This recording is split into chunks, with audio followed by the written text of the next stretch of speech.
So in this segment, we're going to be discussing Labour getting grilled on how they're going to deal with the NHS backlog, and this is something Starmer's really going to have to work on his delivery and his kind of policies and things like that, because this is not that promising, to be honest with you. His plans don't really make that much sense. Aren't NHS staff already burned out, though? They're working very hard, but let me just explain why we're doing this. Because economic growth has been very, very poor for 13 years. And everything you hear from Labour this week will be about the economy, about raising living standards across the whole of the country. One of the drags on that is the fact that 7.7 million people are on a waiting list. And everybody, I think, knows somebody, a relative, a friend who's on a waiting list. But what if doctors and nurses don't want to work weekends? Well, there's the health implications of that, obviously, and there's then the drag on the economy. So far as our plan is concerned, it's for 2 million appointments every year, 40,000 a week, to be done out of hours, but paying staff properly to do it. Many of those staff are willing to do this. We have spoken to the staff, to staffing organisations and across the board, but it's a plan to actually bring down 2 million appointments every year, that waiting list, desperately needed. And my kind of issue with this is like, yeah, okay, it's a plan to get nurses and doctors to work out of hours. You know, is that viable? Probably not, given the fact that they're chronically understaffed as is, and they're massively burnt out. Some of them working, 2 different jobs in order to live. So again, I'm not seeing where this is going to happen. He's saying, he's spoken to people within the NHS. Like, I know he likes to say his wife works in the NHS, but I think his wife is a lawyer within the NHS. So did he speak to her and some other people that are non-medical employees? Like, who's he spoken to? My source is that I made it the fuck up. Because it doesn't look like he's spoken to, the BMA, the British Medical Association. So, who as a medical professional, which medical professionals? No, sorry, I'm not a medical professional. I didn't mean to phrase it like that. Which medical professionals has he spoken to? That's the question. Who are these people who are willing to do this overtime? Because we have massive staff shortages as is. You're going to push a already massively burnt out, demoralised workforce even harder. Fair enough, this overtime hours are voluntary, but when these healthcare workers don't want to do the overtime because they're already burnt out, or maybe they just don't want to do it, are you going to blame them for failure here? Because that's what it feels like you're setting them up for. And it'll be a huge boost for the economy. Given some doctors are working in the private sector at the weekends, won't you actually have to change their contracts to make this happen? You don't need to change the contracts for this, because we will pay at the proper rates for out of hours. So yeah, I think she's going to ask you that. You're going to pay against the private rates then? Get in the private sector? Well, this is to pay out of hours. Many of them Is that more than they get in the private sector? They will probably get more in the private sector, but we've seen examples. So why are they going to switch then? We've seen examples of this working in different parts of the country. He's not answering the question because he doesn't have a proper answer. Like, can we please give Victoria Derbyshire the Laura Koonsberg show? Can we call it the Victoria Derbyshire show? Bring it back. I know she's already had a show. The BBC cancelled it because they're morons. But I didn't realise who she was until that show was axed. Because there was a big thing about it, and now I realise we've actually lost, or not lost, but someone who's very good at her job has become less prominent. She probably is the best interviewer at the BBC now, let's be honest. And she's got Starmer on toast. They cannot answer the question. Why would they work instead of working in the private sector on weekends? Why would they work in the public sector if we're going to pay them less? I don't get it. To the NHS staff about this, it's a plan to take. Who did you speak to, big man? To get rid of the non-dom tax status. That's obviously the loophole that allows very rich people to avoid paying their tax in this country, and to use that money to pay for these extra hours and bring down the waiting list. But he doesn't know what the cost is, though. He doesn't know what the cost is going to be to pay for these overtime hours. He's just admitted that, because it's going to be less than what they get paid in the private sector, but it's going to be more than what they get paid now. So we don't know if there's not the non-dom tax will even cover it. And I swear to God, right, I've heard Labour say they're going to fund so many different things via the non-dom tax. They're going to do the energy freeze and so many other things with the non-dom, abolishing the non-dom tax. God damn. You've just acknowledged that they do get paid more in the private sector, and I'm asking you, why then would a doctor or nurse switch from that higher pay to work for less at the weekends in the NHS to help you bring down the waiting list? Because they want to bring down the waiting list as well. But they also want to pay their bills. There's a huge strain. There are also referrals to the private sector as well. These private doctors might be getting referrals anyway. So, you're just shuffling around people at that point potentially. It don't make sense. On the health service, my wife works for the NHS. There is. My wife works for the NHS. Is she a medical professional? The answer is I don't think she is. So stop. This line is dumb. You're going to get debunked by someone. We get a daily insight into the morale in our hospitals. In this particular one in London, they desperately want to bring down this waiting list. That's why we've talked to them. We're not going to impose this. It's a voluntary scheme. They're up for this. Did your wife do a poll or something with the medical professionals in that hospital saying, "Oh yeah, would you guys be up for doing more overtime?" What, bro? What are you talking about, man? This is embarrassing. This is your champion, like the guys who push this guy and say, he's gonna be brilliant. This guy who's struggling under the most basic questioning.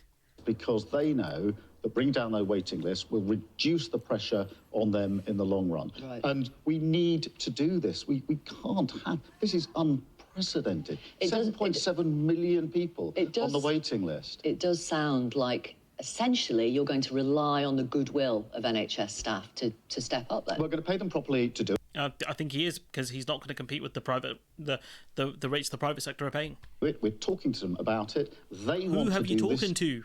Just as much as we do, and it is desperately needed. We need growth in our economy. We need to raise living standards across the country. We will never do that with the mess that... And these are fine talking points, but you haven't answered the fundamental question of how are you going to achieve growth? How are you going to do these things? I'm still waiting for someone in Labour to tell us this. Maybe, have I missed something? Labour's secret plan for growth? Honestly, doctors apparently up for, the longer hours. Again, I don't know who he's spoken to on this.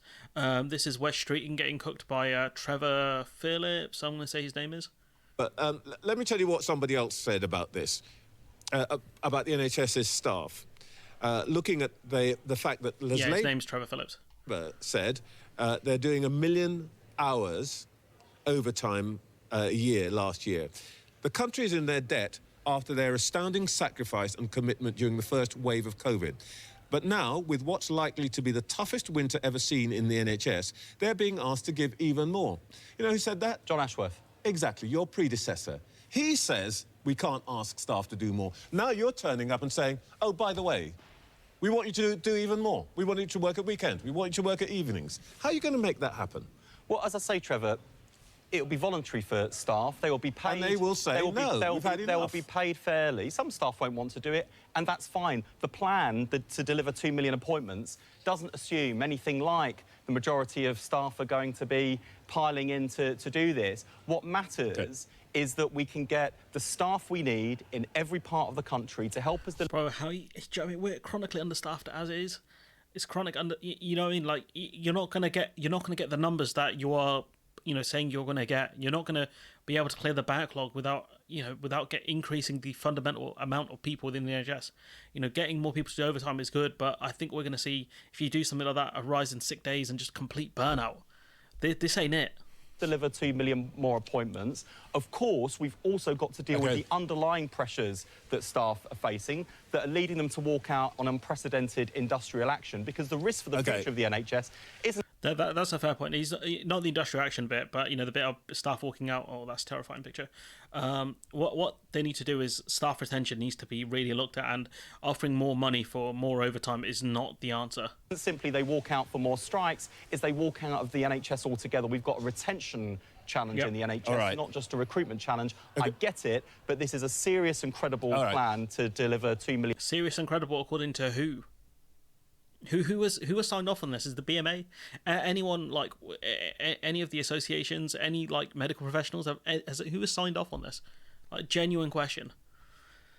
Starmer plans to pay NHS staff more money for overtime in a bid to get 2 million people seen every year. The 1.5 billion will be funded by abolishing the non-dom tax for the super rich, and we don't know what they. I agree. Abolishing the non-dom tax is a good idea.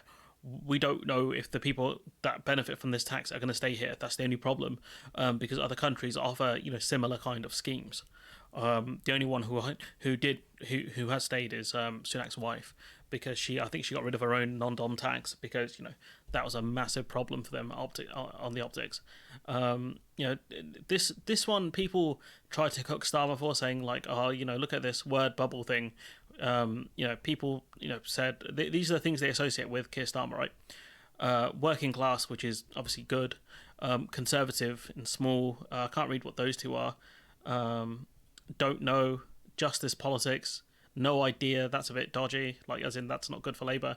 People. I mean, what does this mean? Change, equality, good things. Nothing. Not great. Fairness. Leader himself.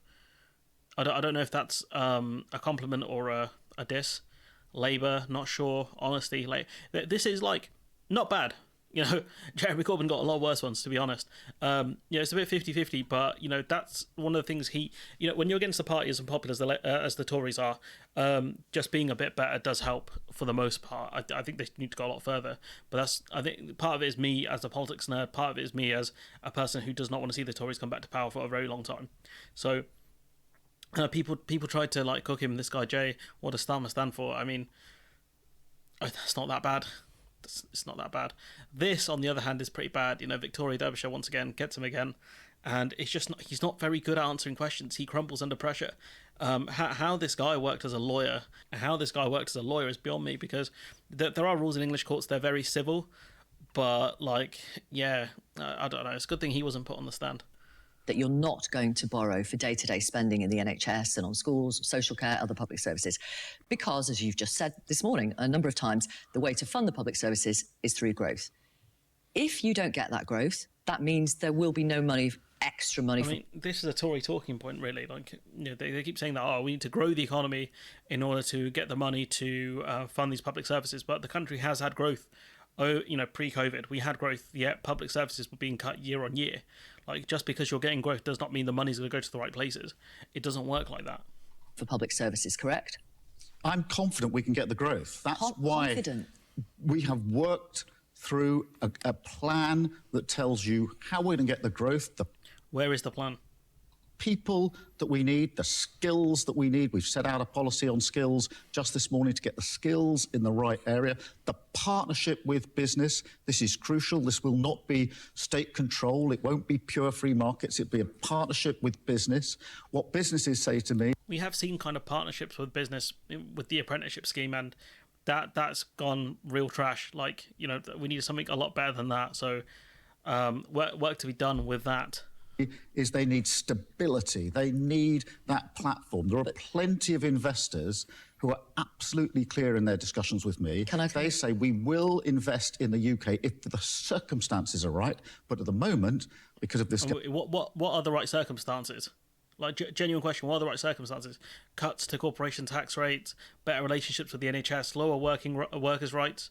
If they say to you, when the conditions are right, what does that mean? That's a very broad... That could mean a lot of different things. It could mean when the sun aligns with the moon, for example. Government, there's too much chopping and changing of mind and chaos, and they're holding off for investment. We have to create the conditions for the growth in this country. Let me come back to my question, if I may. If you don't get that growth, that means there'll be no extra money for public services. I am confident that we will get that growth. It is if you don't? It is the single... defining mission of an incoming Labour government. I've set out 5 missions, 5 purpose-driven things that we will go for over 5 and 10 years. And one of them is the highest sustained growth in the G7. It is the... he's never going to achieve that. They should... If I was interviewing, I'd ask him, how are you going to beat America, dog? So I'd ask him, how are you beating the US of A? How are you beating France? How are you beating Germany? It's not just one of them. Okay. It is the central mission of the incoming Labour government. Because everything else hangs off that. Absolutely. And I'm asking, what if you don't get it? I'm confident that we will. That's why we've worked so hard. Confident? That's like crossing your fingers. No, it's not. It's a bit mean, that statement there. I think that's a bit, yeah. I don't know. Yeah, we'll allow it. That's what the government's been doing. I'm confident. It's a good response. Because we've got a strategic plan. I've not seen this plan. No, I don't think has anyone seen this plan? Has Phil talked about this plan, or Labour Social, anyone, Bowler Hatman, any of these dudes, have they spoken about this plan that Starmer keeps talking about? Because I have not seen this plan. Does this plan exist? Is it in the room with us now? Confident because I've listened to businesses who say to me, these are the impediments in my way. Talking to business is good, but wouldn't you rather talk to the IFS or the ONS or other groups maybe even the Bank of England, as kind of fraudulent as they can be at times. Why don't you discuss it with them to see like where are the areas that we could see growth? Talking to business is obviously very important, but talking to independent groups is also very important. You know, business could say, "Oh, corporation tax is too high, or too many worker regulations, etc." When those might not be the impediments. So you do need to be a bit careful there. But it's not; these aren't great answers from Starmer. I'll be honest. You know, Victoria Derbyshire, I think she did a good job. I would definitely pick up Labour on that point about the highest growth in G7. The fact that none of the journalists have done that is a bit embarrassing in my opinion, because I think if they ask him that, he's going to apple crumble real quick. He hasn't really answered the way they're going to deal with the backlog. The non-dom tax, I think we need a lot more information about the... Obviously, abolishing it is a good thing. We need to see a lot more about the kind of how much money it will actually bring in, and things like that, because there is obviously it's speculation, but, you know, apparently it could bring in about 3.4 billion in terms of revenue every year, which would be great. 100%, you know, I'm for abolishing the non-dom tax, but we need to actually know what the impact is going to be in order to plan around it, because it's a bit of a weird tax in that sense, a weird tax exemption. But anyways, I'm going to leave it there. Let me know what you think in the comments below. Like, comment, share, subscribe, support the channel on Patreon if you can, and hopefully I'll see you in the next one.